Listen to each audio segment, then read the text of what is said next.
O que fazer no período de transição entre o nosso deserto e aquilo que Deus prometeu? Ou seja, a gente já viveu o deserto, mas estamos esperando pelo que Deus prometeu.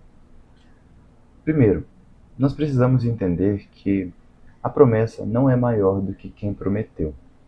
E a gente só vai entender isso se a gente focar nele e não nela. Então a gente foca nele, em Deus, e não nela, na promessa. Por quê? Porque quanto mais a gente foca na promessa, mais ela vai se voltar contra nós. Se a gente foca nela, a gente vai trazer com ela as suas preocupações, os seus desafios em ser concretizada, a gente vai trazer consigo as angústias e as ansiedades, porque ela por si só não consegue se cumprir. Entenda que a promessa ela não tem poder nenhum. Deus, quando ele te fala algo, é porque ele vai realizar. E é por isso que quanto mais a gente foca nela, mais a gente joga a responsabilidade para ela se cumprir, entende? E ela não existe enquanto ser, é só uma promessa, entende? A gente precisa saber isso, porque quanto mais a gente ama e se apega ao que Deus prometeu, mais a gente coloca aquilo que ele prometeu num pedestal, Deus aqui embaixo e a nossa identidade lá embaixo. Pior ainda. E nisso, a nossa promessa fica em uma situação, em uma posição em que nós não conseguimos alcançá-lo. Primeiro, porque é Deus quem concretiza, é Deus quem faz ela ser realizada, e se ele está abaixo dela, você não está crendo, você não está permitindo que ele realize. Segundo, a nossa identidade está abaixo também da promessa, e nisso a gente acaba não permitindo que Deus realize ela. Por quê?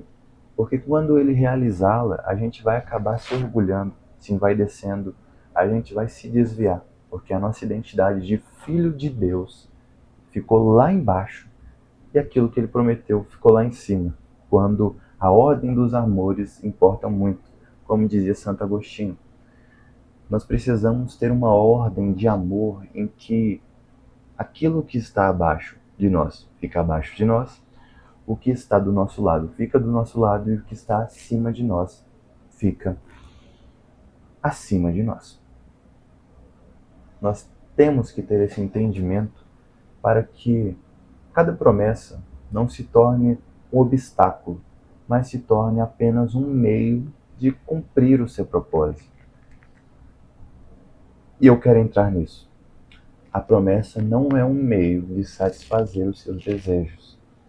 Eu sei que você sabe disso, mas você precisa sentir também, se adaptar, renovar a sua mente, para que você não haja mais por prazer, você haja por propósito, e isso é algo que eu ressalto em todos os vídeos. Deus vai te entregar tudo conforme você age no propósito, e não porque você quer. Você não come porque você quer um prazer, você não assiste um filme, alguma coisa, porque você quer por prazer. Você assiste ou come porque às vezes aquilo vai te dar um descanso. Tudo, tudo precisa de uma simbologia, tudo precisa de um significado que é maior do que o seu desejo egoísta de satisfazer a si mesmo. E eu quero entrar nisso. Amor. O amor não tenta se satisfazer. O amor satisfaz os desejos de Deus. O amor, ele satisfaz as necessidades do próximo. Mas nunca é sobre nós. É sempre sobre as pessoas, é sempre sobre Deus. Quero dizer, nunca é sempre só sobre nós, entende? Nunca é só sobre nós. É sempre sobre algo maior, um sentido mais elevado. Precisamos ter em mente que o amor não é consumista. O amor, ele não espera uma promessa querendo muito que ela se cumpra no seu tempo. Ou então na expectativa o tempo todo de que ela vai se cumprir em breve. Não, a gente não sabe. Às vezes ela não vai se cumprir em breve. Às vezes ela vai demorar mais. E a gente tem que estar desapegado. Às vezes você pode estar triste e a gente realmente fica. mas nós precisamos aprender a ficar contente, a ficar em paz, sabendo que Deus nos dá o necessário para o momento. E não somente o necessário para a sobrevivência. Ele nos dá o necessário para a gente ficar muito alegre, para a gente compartilhar, para a gente receber e ser um canal de bênçãos.